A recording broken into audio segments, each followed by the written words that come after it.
Good morning students. आज मैं जो पिछली वीडियो मैंने जितनी भी बनाई हैं उसके आधार पर प्रश्न उत्तर आपके सामने ला रहा हूँ। ये सभी प्रतियोगिता परीक्षाओं यानी कि कॉम्पिटिटिव एग्ज़ाम के बहुत काम आने वाली हैं आपको, तो ध्यान से देखिएगा, सुनिएगा। और जो व्याख्या है वो मेरी पिछली वीडियो में आप देख सकते हैं। इसमें मैं थोड़ा थोड़ा सा ही बता पाऊँगा आपको, तो जल्दी जल्दी मैं आपको करवाने जा रहा हूँ। देखिए ध्यान से। पहला प्रश्न है हमारा, उच्चारण के आधार पर स्वर कितने भेद होते हैं, स्वर के कितने प्रकार होते हैं। तो ये हमने पहले भी बताया था कि 10। ये ध्यान से आपके सामने ही है। अ आ ई ई उ ए ऐ ओ औ। ठीक है बच्चों, तो मैंने पहले भी बताया था री इसमें अपवाद है। री को हम स्वर में रखें या ना रखें वो उसके लिए आप अच्छे से समझना है तो मेरी पिछली वीडियो स्वर से संबंधित देख लेना है। आगे देखिए प्रश्न नंबर 2, लेखन के आधार पर स्वर कितने प्रकार के होते हैं। ये होते हैं 13 बच्चों। इसमें जो हमने ऊपर वाले 10 में ये लास्ट वाले 3 शामिल नहीं किए, अंग, अ और री, तो ये हो गए लेखन के आधार पर स्वरों की संख्या 13। आगे है स्वर।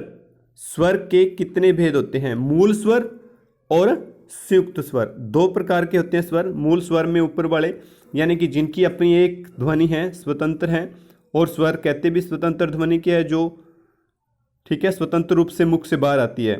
ज़्यादा जानकारी के लिए आप मेरी वीडियो स्वरों वाली देख सकते हैं पिछली। ये मूल स्वर है हमारे पास अ आ ई उ ए और ओ।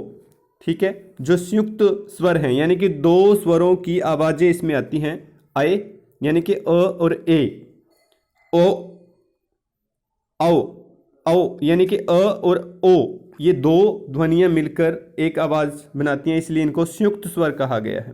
अगला है जो स्वर प्रश्न है हमारा, मूल स्वर के कितने भेद होते हैं। मूल स्वर 3 भेद मुख्य हैं, ह्रस्व, दीर्घ और प्लुत। यहाँ पर थोड़ी सी ध्यान देने योग्य बात है। ह्रस्व स्वर की आवाज़ जो में समय लगता है, बोलने में जो समय लगता है, उसको कम से कम, ह्रस्व का अर्थ ही कम से कम होता है। जिस स्वर की ध्वनि आवाज को बोलते समय कम से कम समय लगे, जिसको बोलते समय बहुत कम समय लगते हैं, उसे ह्रस्व स्वर कहते हैं। जैसे अ ई उ री, अ ई उ री, ऐसे इनके उच्चारण में बहुत कम समय लगता है।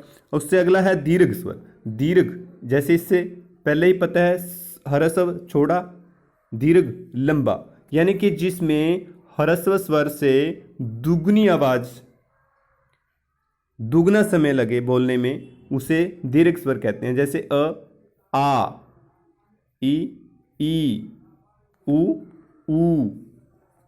ठीक है बच्चों, समझ आ रही है बात।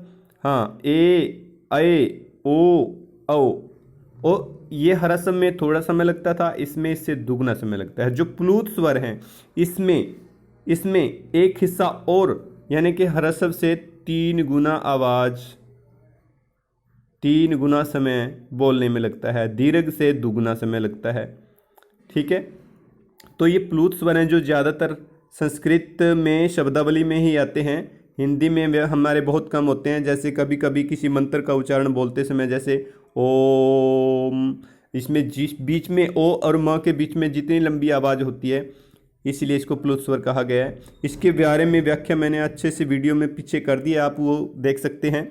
आगे देखिए 5वां प्रश्न है हमारा, व्यंजन किसे कहते हैं। व्यंजन वह मूल ध्वनि जो स्वर की सहायता से ही बोली जा सके, उसे व्यंजन कहते हैं। जैसे क अ, अगर इसमें अ होगा तो ही क का उच्चारण हो सकता है, अदरवाइज अगर इसमें अ नहीं है, ये आधा है, अलंत है इसके नीचे, तो क।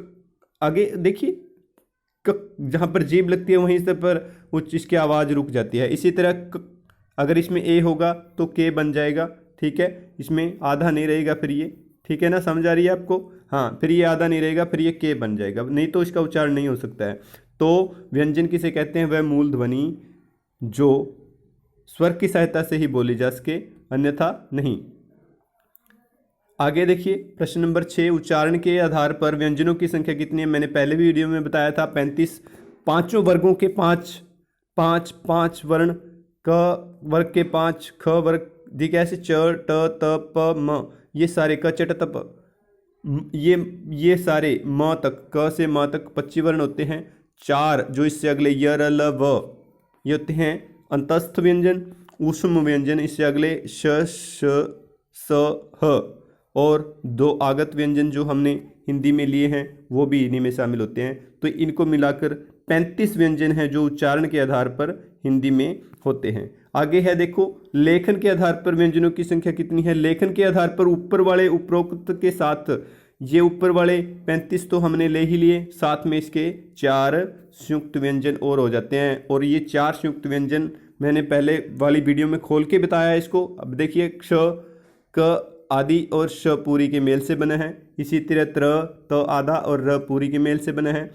ज्ञ, इसमें ध्यान से देखो, पहले वाली वीडियो में भी मैंने बताया है, जो ज्ञ है हमारे यहाँ इसका उच्चारण ग आधा य, ज्ञ ऐसा है। लेकिन असल में संस्कृत में ये देखा जाए तो इसमें ज आधा और य पूरा होता है बच्चों, ज आधा और य पूरा होता है। तो ज्यों, इसका सही उच्चारण संस्कृत भाषा में ज्यों है। सही उच्चारण जैसे हम कहते हैं ज्यों, ज्यों, ये भी वैसे मैंने लिख कर बताया, पर असल में ऐसा नहीं है। आदि ज और य इसके सही उच्चारण होता है ज्यों। हाँ, आगे श्र, श आधा और र पूरा, ये इसका उच्चारण है। तो आगे देखिए, अगला प्रश्न है हमारे पास, 8वां प्रश्न है, हिंदी वर्णमाला में कितने भेद होते हैं। जैसे ऊपर हो गया है, देखो 35 व्यंजन ये हो गए, ठीक है, और 4 संयुक्त व्यंजन हो गए 39, और 13 हमारे स्वर थे। तो 52 वर्ण हैं जो कुल हिंदी में होते हैं। अगला प्रश्न है, अयोग वहा वर्ण कौन से होते हैं। ये बड़ी ध्यान में जो बातें हैं, जो अपने वहन में अयोग होते हैं, इसलिए इनको अयोग वहा कहा जाता है। ये स्वर भी नहीं है और व्यंजन भी नहीं है, लेकिन इनका स्वतंत्र स्वरूप है, इसलिए इनको व्यंजनों में नहीं रखा गया, स्वरों में रखा गया है। लेकिन ये स्वरों की सहायता से भी होते हैं, व्यंजनों की सहायता से भी लिखे जाते हैं, व्यंजन के साथ आते हैं, इसलिए इनको व्यंजन भी कहते हैं। तो ध्यान से देखिए, अयोग वहा, अंग और अ, इनको अयोग वहा वहन होता है, जो अयोग है अपने वहन में, स्वतंत्र वहन में, इसीलिए, ठीक है ना, क्योंकि देखो म के साथ आता है ये, और इसका स्वतंत्र रूप भी लिखा जाता है अंतर, ठीक है, अंतर, अंत, इसीलिए इनको दोनों जगहों इस्तेमाल किया जाता है, इसीलिए इनको अयोग वहा कहा गया है, ये एक जगह नहीं है। आगे देखिए, अघोष सघोष के आधार पर स्वरों का वर्गीकरण कीजिए। अब स्वर, सारे ही स्वर सघोष में आ जाते हैं बच्चों, सघोष, इससे याद रखना है आपको। मैंने पहली वाली वीडियो में याद रखने का एक बहुत आसान ट्रिक बताई थी कि अ इधर आ जाता है, इसका मतलब आ, कोई भी स्वर इधर नहीं है तो सघोष में आता है, बस ऐसे याद रखिए। तो इस वीडियो में फिलहाल मैं इतना ही करवाऊंगा, आगे वाले प्रश्न उत्तर अगली वीडियो में, ताकि आपको थोड़ा थोड़ा करके समझ आ जाए। धन्यवाद बच्चों।